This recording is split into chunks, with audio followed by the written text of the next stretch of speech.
Good morning health class. कैसे हैं आप सब? मैं आशा करती हूँ कि आप कुशल होंगे।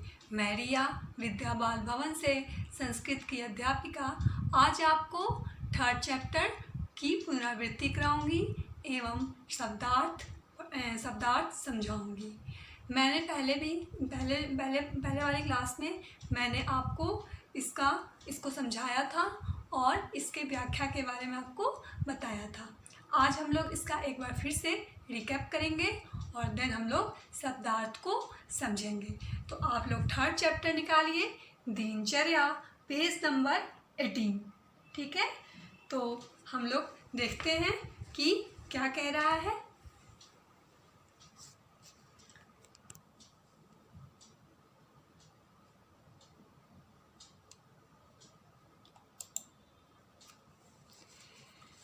केचन बालकाः बालिकाश्च उद्याने वार्तालापं कुर्वन्ति। केचन बालकाः बालिकाश्च उद्याने वार्तालापं कुर्वन्ति। केचन कुछ बालक और बालिका उद्यान में वार्तालाप कर रहे हैं। राम सुप्रभातं भव्य प्रतीक शिव। सुप्रभात भव्य प्रतीका और शिव, यानी कि गुड मॉर्निंग, भव्य, प्रतीक और शिव। इसके बाद है भव्याः सुप्रभातं रमे कथं भवति अस्ति। सुप्रभातं रमे कथं भवति अस्ति।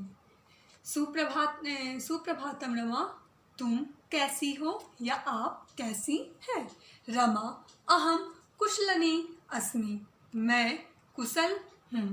प्रतीका कथम शांतः अस्ति। प्रतीक क्यों आज इतना शांत है या क्यों इतना डल है। शिव अद्य प्रतीका विलंबेन उत्थितवान् अथ सुस्था। आज प्रतीक विलंब से उठा इसलिए सुस्त है। प्रतीका प्रातः 8 उत्तिष्ठति। प्रतीक जो है कितने बजे उठा आज, तो आज 8 बजे उठा, इसलिए वह सुस्त है। इसके बाद आता है भव्याः अहम तु प्रातः 5 उत्तिष्ठामि। मैं तो प्रातः 5 बजे उठ जाती हूँ। रमाः अहम अपि जीवने स्वस्थ जीवनाय विकासाय च अस्माकं दिनचर्याः सम्यक् भवेत्। मैं भी जीवने स्वस्थ जीवनाय, मतलब जीवन में अगर हमें स्वस्थ रहना है, ठीक है, स्वस्थ जीवन हमें व्यतीत करना है और अपना विकास करना है, अपना डेवलपमेंट करना है, तो उसके लिए हमें क्या करना चाहिए कि जो हमारी डेली रूटीन हो वो अच्छी होनी चाहिए, सटीक होनी चाहिए। नहीं तो क्या होगा, हम अस्वस्थ हो जाएंगे। तो हमारी जो डेली रूटीन हो वो क्या हो, अच्छी हो। ठीक है। प्रतीका अस्माकं दिनचर्याः कथं भवेत्। अस्माकं हमारा दिनचर्या कैसा होना चाहिए। अस्माभिः कदा किं करणीयम्। हमें मतलब अस्माभिः हम लोगों को इसके लिए क्या क्या करना चाहिए। कृपया बोधयन्तु, कृपया मुझे बताओ। शिव भव्याः दिनचर्याः सम्यक् अस्ति। भव्याः दिनचर्याः सम्यक् अस्ति। भव्या का जो दिनचर्या है वो बहुत ही सटीक है, बहुत ही अच्छा है। तो हमें क्या करना चाहिए, भव्या से ही उसका दिनचर्या पूछना चाहिए। ऐसा कौन कह रहा है, तो ऐसा शिव कह रहा है। अतः भव्याः अस्मान् बोधयतु। भव्या हमें इसका बोधन कराए या भव्या हमें बताए। भव्याः अस्तु अहम स्वदिनचर्याः कथयामि। ठीक है, मैं अपना स्वदिनचर्या को बताती हूँ। आगे देखिए पेज नंबर 19। अहम प्रातः 5 उत्तिष्ठामि। अहम प्रातः पंचवादने उत्तिष्ठामि। मैं प्रातःकाल 5 बजे उठती हूँ। पंचवादनतः सपाद पंचवादने दंतवादनम करोमि। पंचवादनम यानी कि 5 बजे से लेके सपाद पंचवादने 5:15 बजे तक दंत धावनम करोमि। दांत को यानी कि ब्रश करती हूँ। पादोन षड्वादने स्नानम करोमि। पादोन षड्वादने यानी कि 5:45 में मैं क्या करती हूँ? स्नान करती हूँ। सपाद षड्वादने पूजा करोमि। सपाद षड्वादने पूजा करोमि। सपाद मतलब 6:15 बजे मैं पूजा करती हूँ। सप्तवादने विद्यालये गच्छामि। 7 बजे मैं कहाँ जाती हूँ? विद्यालय जाती हूँ। द्विवादने विद्यालयात् आगच्छामि। द्विवादने मतलब 2 बजे मैं विद्यालय से आ जाती हूँ। हस्तं प्रक्षाल्य सपाद्विवादने भोजनम करोमि। हाथ को क्या करती हूँ? प्रक्षाल्य मतलब धोकर सपाद द्विवादने 2:15 बजे भोजन करती हूँ। हमें अपना हाथ साफ करके ही भोजन करना चाहिए, क्योंकि जितने भी कीटाणु होते हैं, विषाणु होते हैं, वो हमारे क्या होते हैं? हाथ में होते हैं। इसलिए हमें कहीं से भी आके क्या करना चाहिए? अपना हाथ धोना चाहिए और फिर हमें कुछ भी भोजन ग्रहण करना चाहिए। आप भी करते हैं, मैं भी करती हूँ। तो वही वो बोल रही है कि हस्त प्रक्षाल्य सपाद्विवादने भोजनम करोमि। हाथ को साफ करके मैं भोजन करती हूँ। श्राद्ध द्विवादनतः चतुर्वादनम पर्यंतम विश्रामम करोमि। श्राद्ध द्विवादनतः चतुर्वादनम पर्यंतम विश्राम करोमि।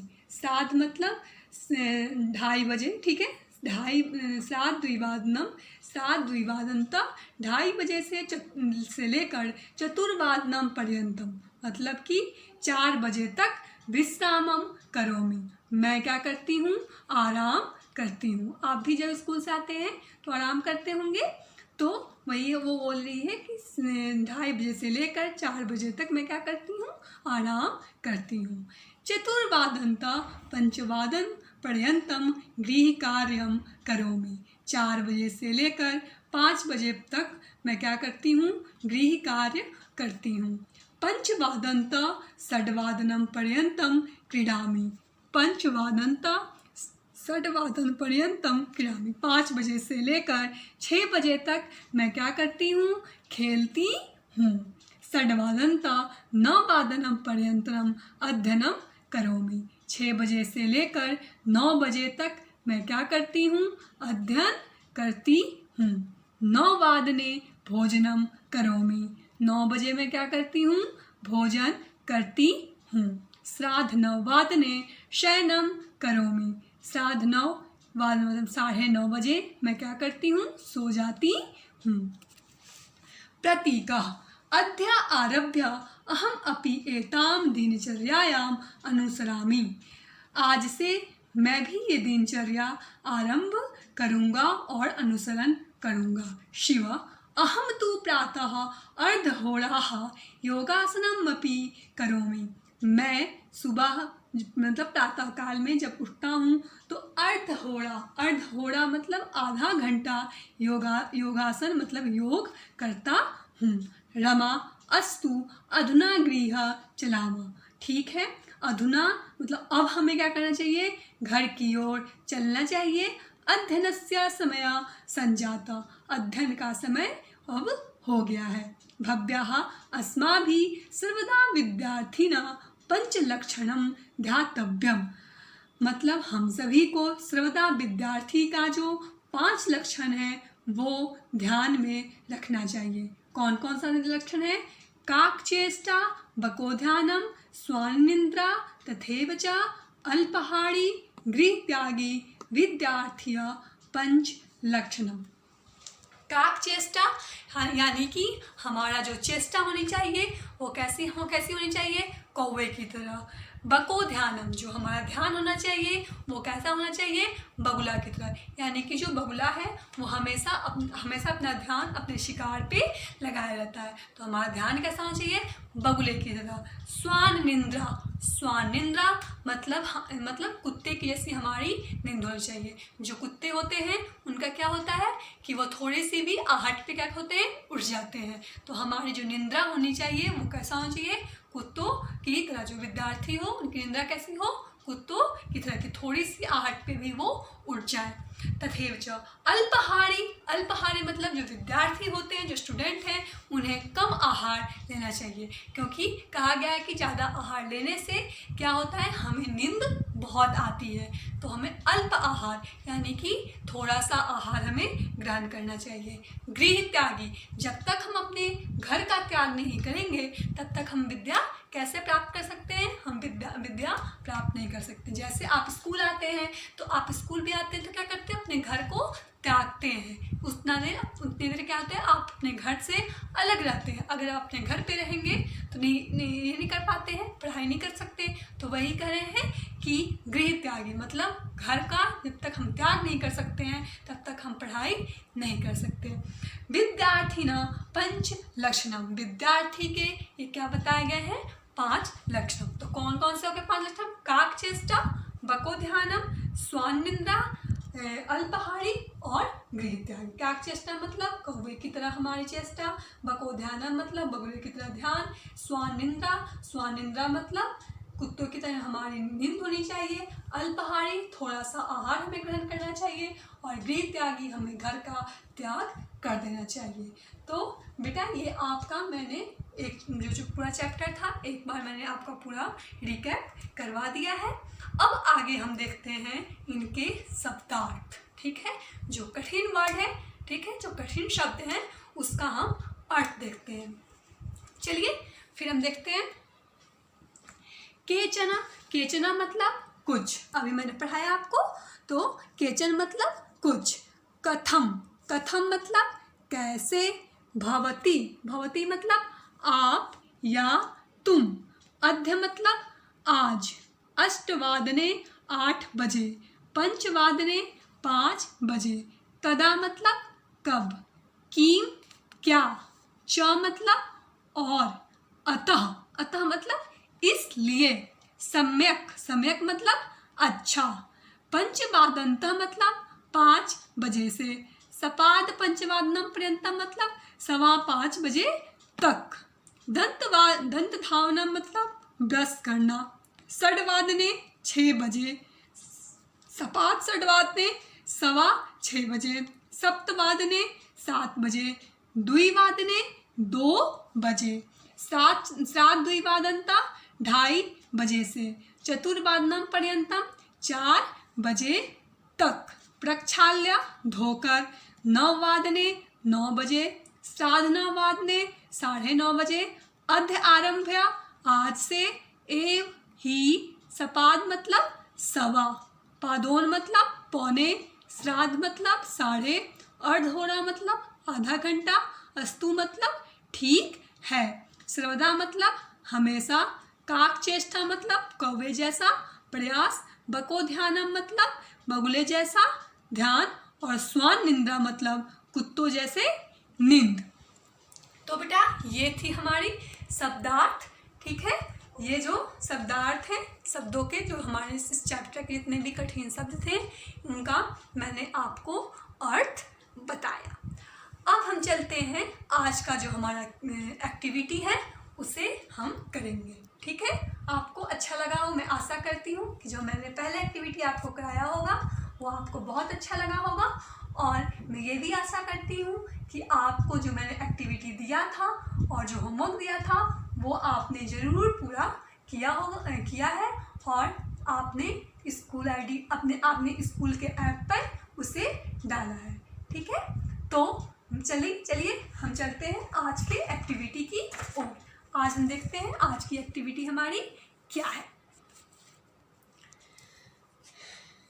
सबसे पहले हम ये देखते हैं, ठीक है, ये घड़ी है, और घड़ी से हम देखते हैं कि यहाँ पे कितने बज रहे हैं, 6 बज रहे हैं, ये जो हमारा छोटा सुई है वो कहाँ है 6 पर, और ये बड़ा सुई कहाँ पे है 12। इट मीन्स कि कितने बज रहे हैं 6, 6 o'clock हो रहे हैं, 6 बज रहे हैं। और इसको हम संस्कृत में क्या बोलेंगे षड्वादनम। क्या बोलेंगे षड्वादनम। ठीक है, यही सुई अगर 1 पर रहेगा तो क्या हो जाएगा 1 वादनम, 2 पर रहेगा तो द्विवादनम, 3 पर रहेगा तो त्रिवादनम, 4 पर रहेगा तो चतुर्वादनम, 5 पर रहेगा तो पंचवादनम, 6 पर रहेगा तो षड्वादनम जो कि ये है, 7 पर रहेगा तो सप्तवादनम। ठीक है, 8 पर रहेगा तो 8 बज गया, अगर हम बोलेंगे 8 बज गया तो उसको संस्कृत में क्या बोलेंगे अष्टवादनम। 9 बज गया तो उसको क्या बोलेंगे नववादनम। 10 बज गया तो उसको क्या बोलेंगे दशवादनम। 11 बज गया तो क्या उसको बोलेंगे एकादश वादनम। 12 बज गया तो द्वादश वादनम। ठीक है, तो ये था हमारा ये कि जब हमारा एक सुई 12 पर, और ये आपको सभी को आप लोगों को घड़ी आता हो देखने, तो आपके लिए बहुत ईजी है ये। आप बता सकते हैं कि इस घड़ी में कितने टाइम हो रहे हैं 6 बज रहे हैं। षड्वादनम, अगर मैं आपसे पूछूंगी बेटा इस घड़ी में कितना टाइम हो, तब क्या बोलेंगे षड्वादनम। ठीक है, संस्कृत में क्या होगा षड्वादनम, 6 बज रहा है षड्वादनम। अब हम आते हैं सपाद। सपाद मतलब क्या होता है सवा। अभी मैंने आपको सप्तार्थ में पढ़ाया सपाद मतलब सवा। तो इसमें कितना बज रहा है सपाद षड्वादन। ठीक है, 6 पर ये सुई है और 3 पे ये सुई है। ठीक है, तो यहाँ पे इट मीन्स कि कितना हो रहा है 6:15 बज रहा है। तो इसको संस्कृत में क्या बोलेंगे सपाद षड्वादने। अब हम देखते हैं कि अगर 1:15 बजेगा तो क्या बोलेंगे सपाद 1 वादने। अगर 2 बजेगा तो क्या 2:15 होगा तो सपाद द्विवादने। अगर 3:15 होगा तो क्या बोलेंगे सपाद त्रिवादने। ठीक है, अगर 4:15 होगा तो क्या बोलेंगे सपाद चतुर्वादने। अगर 5:15 होगा तो सपाद पंचवादने। 6:15 होगा तो सपाद षड्वादने, जो कि यहाँ पे मैंने लिखा हुआ है।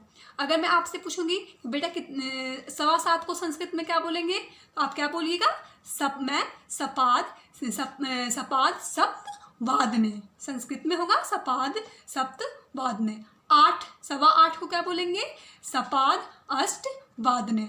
9:15 को क्या बोलेंगे सपाद नववादने।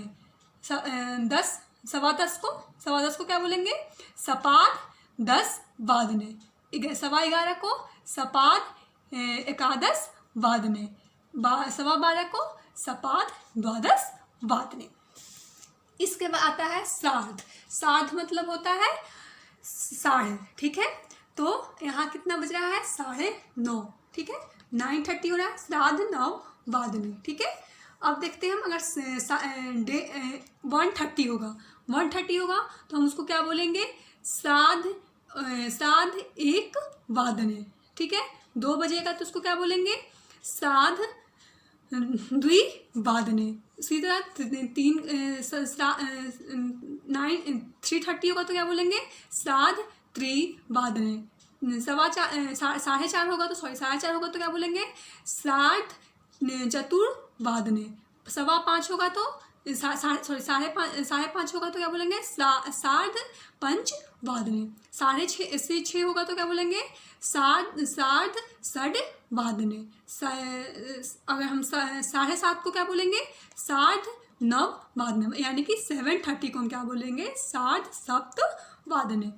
अगर 8:30 होगा यानी कि 8:30 तो क्या बोलेंगे हम श्राद्ध अष्टवादने। 9 अगर 9:30 हो रहा है तो क्या हो गया हमारा श्राद्ध नववादने, जो कि मैंने अभी यहाँ पे लिखा है। 10 अगर 10:30 है। ठीक है, 10:30 को हम क्या बोलेंगे श्राद्ध 10 वादने। 11:30 को क्या बोलेंगे श्राद्ध एकादश वादने। 12:30 को क्या बोलेंगे श्राद्ध द्वादश वादने। ठीक है, तो ये था हमारा श्राद्ध। श्राद्ध मतलब 9:30 और 9 बांधने मतलब 9 बजे, 9:30, 9 तो 9:30 हो रहा है तो हो गया ये 9:30 बांधने। अब देख रहे हैं हम पादोन। पादोन मतलब पौने। इसमें कितना टाइम हो रहा है? पादोन चतुर्वादने, ठीक है, 3:45। इट मीन्स कि क्या हो गया? पादोन पौने 4। पौने 4 को हम संस्कृत में क्या बोलेंगे? पादोन चतुर्वादने। इसी तरह पौने 1 को क्या बोलेंगे? ठीक है, 12:45। 12:45 को क्या बोलेंगे? पादोन 1 वादने, ठीक है। उसी तरह अगर 1:45 रहेगा तो क्या बोलेंगे? पादोन 2 वादने, ठीक है। उसी तरह अगर 2:45 रहेगा तो क्या बोलेंगे? पादोन 3 वादने, ठीक है। अगर 3:45 होगा तो क्या बोलेंगे? पादोन चतुर्वादने, ठीक है। अगर 5:45 रहेगा तो क्या बोलेंगे? पादोन पंचवादने, ठीक है। यदि 5:45 रहेगा तो क्या बोलेंगे? पादोन षड्वादने, ठीक है। तो इस तरह हम ये पादोन यानी कि पौने जो होता है, पौने 6, पौने 7, पौने 8 ऐसे बोलते हैं। तो पौने 8 को हम क्या बोलेंगे? पौने 8 को बोलेंगे हम पादोन अष्टवादने, ठीक है। अगर पौने 9 को बोलना है हमें, ठीक है, 8:45, तो क्या बोलेंगे? पादोन नववादने। पौने 10 को बोलना है तो क्या बोलेंगे हम? पादोन 10 वादने, ठीक है। तो अगर हमें 11 को बोलना है 10:45, तो हम उसको क्या बोलेंगे? 10:45 को पादोन एकादश वादने। अगर 11:45 को बोलना है तो हमें क्या बोलेंगे हम? पादोन द्वादश वादने, ठीक है। तो ये था हमारा आज का एक्टिविटी, यानी कि बहुत से हमें देखकर बताना था कि उसको संस्कृत में हम कैसे लिखेंगे, ठीक है। अब आपके लिए जो आज की एक्टिविटी है वो ये है कि पाठ में दिए गए जो हमारा ये चैप्टर है दिनचर्या, ठीक है, दिनचर्या चैप्टर है, उसमें से पाठ में दिए गए किन्हीं 10 शब्दों को विभक्ति के साथ लिखना है, ठीक है। विभक्ति के साथ, विभक्ति मतलब यानी कि शब्द रूप, कोई भी 10 शब्द आप इस चैप्टर से ले सकते हैं और उसको विभक्ति के साथ लिख सकते हैं। फॉर एग्जाम्पल, जैसे कि यदि लिखना है आपको प्रतीका, ठीक है, तो प्रतीका में कौन सा विभक्ति है, उसका मूल शब्द क्या है और कौन सा वचन है, ठीक है। तो इसे हम क्या करते हैं? विभक्ति सहित लिखना। आप आगे भी पढ़े हैं, 1st 2nd चैप्टर में मैंने आपको पढ़ाया है।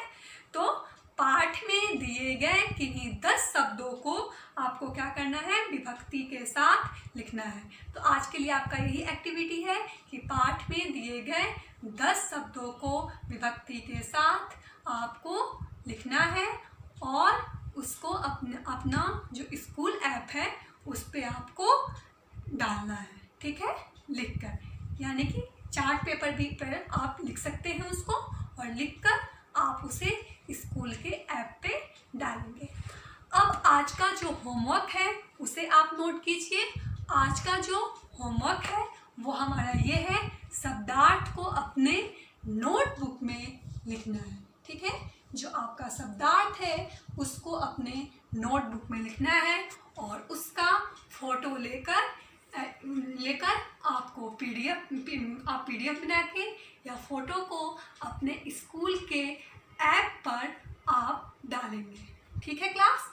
और क्या करना है? शब्दार्थ को लिखना है और शब्दार्थ को लिखकर अपने स्कूल के ऐप पर डालना। अगर आपको कोई भी डाउट है तो उसको भी आप अपने स्कूल के ऐप पर लिखेंगे और वहाँ से आपको आंसर मिलेगा। जो भी आपका डाउट है, जो भी इस चैप्टर में आपका डाउट होगा वो आप वहीं पे लिखिएगा और वहाँ से आपको आंसर मिलेगा, ठीक है। Thank you class, thank you class. मैं आशा करती हूँ कि आपको पूरा समझ में आया होगा, ठीक है। कोई भी डाउट होगा तो आप स्कूल के ऐप पर ज़रूर लिखिएगा, वहाँ आपको जवाब मैं ज़रूर दूँगी, ठीक है। Thank you, have a nice day.